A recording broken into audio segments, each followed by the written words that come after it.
Marion, union leaders, indeed delegates, this Congress is very important to you, but it's very important to Europe and the world.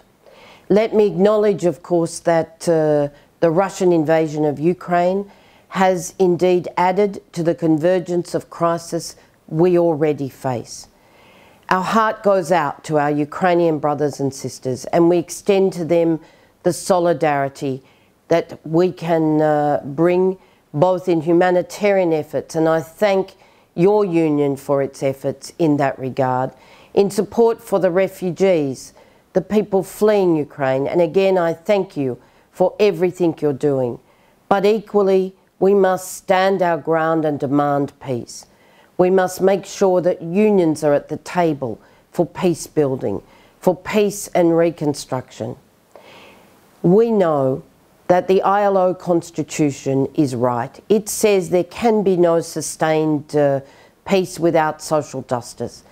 And social justice for the trade union movement means a social contract. It means jobs, jobs, jobs and jobs, secure jobs, climate-friendly jobs with just transition. A return to full employment. It means rights. We want fundamental rights and occupational health and safety as a fundamental right. So we ask you to lobby your government to support that at the ILO this conference.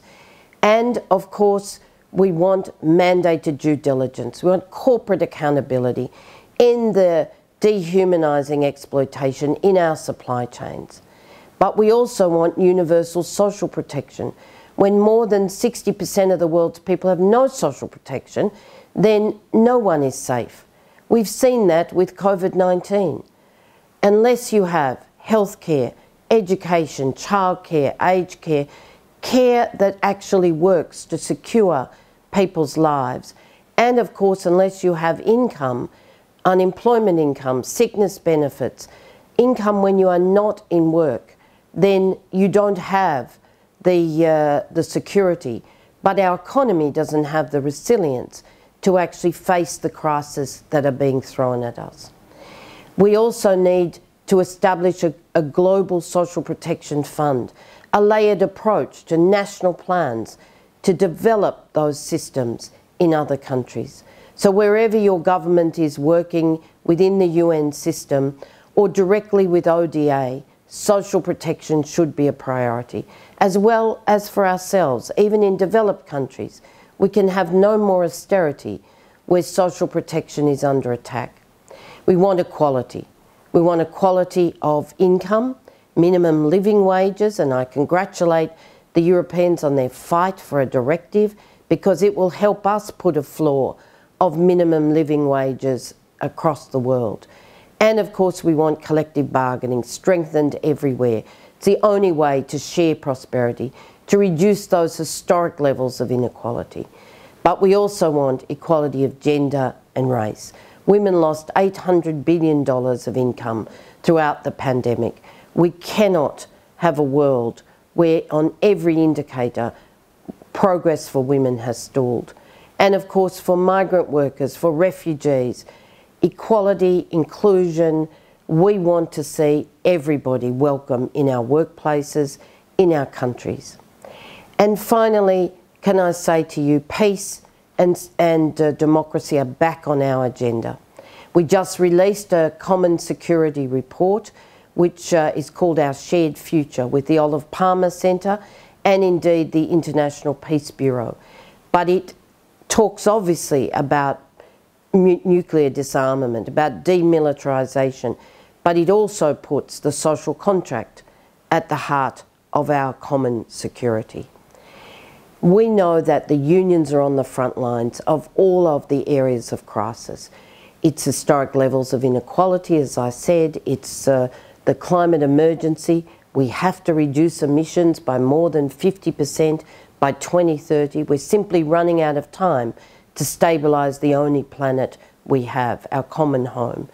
And of course, we need to make sure that global health crises don't leave us without the pharmaceutical treatments, the health care, the access for everybody to that sense of security through care that we need. We need to invest in care, all of those areas of our quality public services.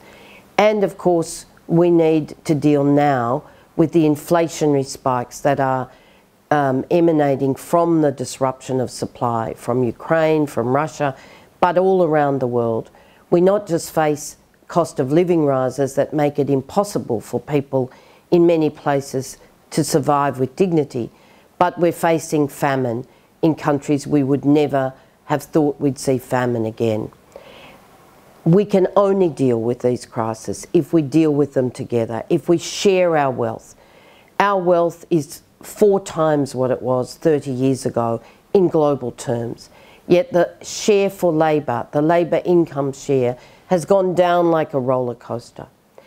Unless we put people and planet, so that means the social contract with environmental standards at the heart of all policy, at in the centre of the future we want to create, then we are not going to realise our hopes, our dreams, but those that we are mandated to indeed fight for working people.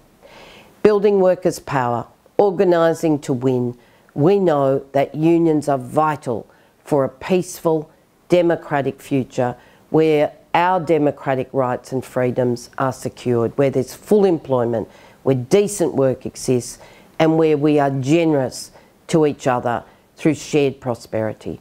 I salute you, I thank you for your work, and I really regret not being with you. Solidarity.